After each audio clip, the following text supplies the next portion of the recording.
Marc, chapitre 1. Voici le commencement de l'évangile de Jésus-Christ, Fils de Dieu, conformément à ce qui est écrit dans les prophètes. Voici, j'envoie mon messager devant toi pour te préparer le chemin. C'est la voix de celui qui crie dans le désert, préparez le chemin du Seigneur, rendez ses sentiers droits. Jean parut. Il baptisait dans le désert et prêchait le baptême de repentance pour le pardon des péchés. Toute la région de Judée et tous les habitants de Jérusalem se rendaient vers lui. Reconnaissant publiquement leurs péchés, ils se faisaient baptiser par lui dans l'eau du Jourdain.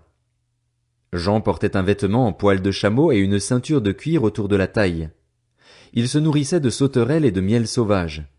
Il proclamait « Après moi vient celui qui est plus puissant que moi, et je ne suis pas digne de me baisser pour détacher la courroie de ses sandales. Moi, je vous ai baptisé d'eau. Lui, il vous baptisera du Saint-Esprit. » À cette époque-là, Jésus vint de Nazareth en Galilée, et il fut baptisé par Jean dans le Jourdain. Au moment où il sortait de l'eau, il vit le ciel s'ouvrir et l'Esprit descendre sur lui comme une colombe, et une voix se fit entendre du ciel. « Tu es mon Fils bien-aimé, tu as toute mon approbation. » Aussitôt, l'Esprit poussa Jésus dans le désert où il passa 40 jours, tenté par Satan. Il était avec les bêtes sauvages et les anges le servaient. Après que Jean eut été arrêté, Jésus alla en Galilée. Il proclamait la bonne nouvelle du royaume de Dieu et disait « Le moment est arrivé et le royaume de Dieu est proche. Changez d'attitude et croyez à la bonne nouvelle. » Comme il marchait le long du lac de Galilée, il vit Simon et André, frères de Simon, qui jetaient un filet dans le lac. C'étaient en effet des pêcheurs. Jésus leur dit « Suivez-moi, et je ferai de vous des pêcheurs d'hommes. » Aussitôt, ils laissèrent leur filet et le suivirent. Il alla un peu plus loin et vit Jacques, fils de Zébédée, et son frère Jean, qui étaient eux aussi dans une barque et réparaient les filets. Aussitôt, il les appela. Ils laissèrent leur père Zébédée dans la barque avec les ouvriers et le suivirent. Ils se rendirent à Capernaüm.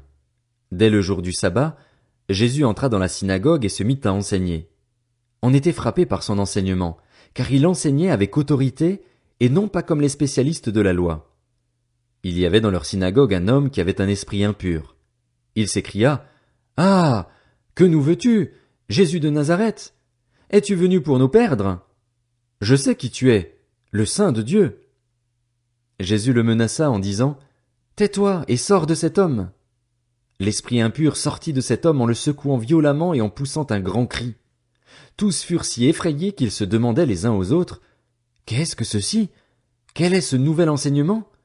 Il commande avec autorité même aux esprits impurs, et ils lui obéissent. » Et sa réputation gagna aussitôt toute la région de la Galilée.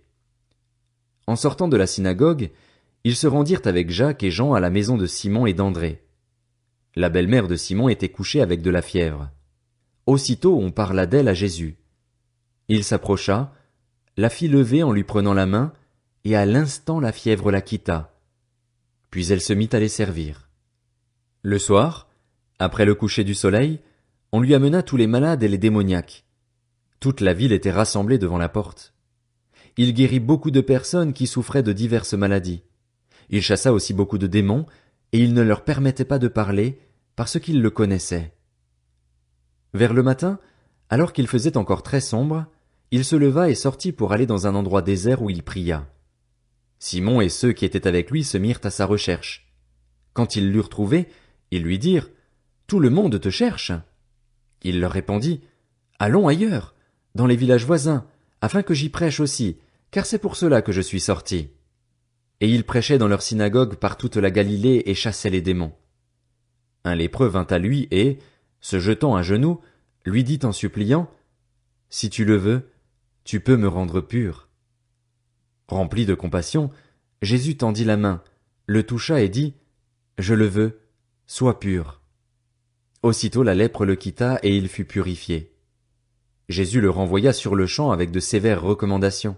Il lui dit « Fais bien attention de ne rien dire à personne, mais va te montrer aux prêtres et présente pour ta purification ce que Moïse a prescrit, afin que cela leur serve de témoignage. » Cependant cet homme, une fois parti, se mit à proclamer partout la nouvelle et à la propager, de sorte que Jésus ne pouvait plus entrer publiquement dans une ville. Il se tenait dehors, dans des lieux déserts, et l'on venait à lui de partout.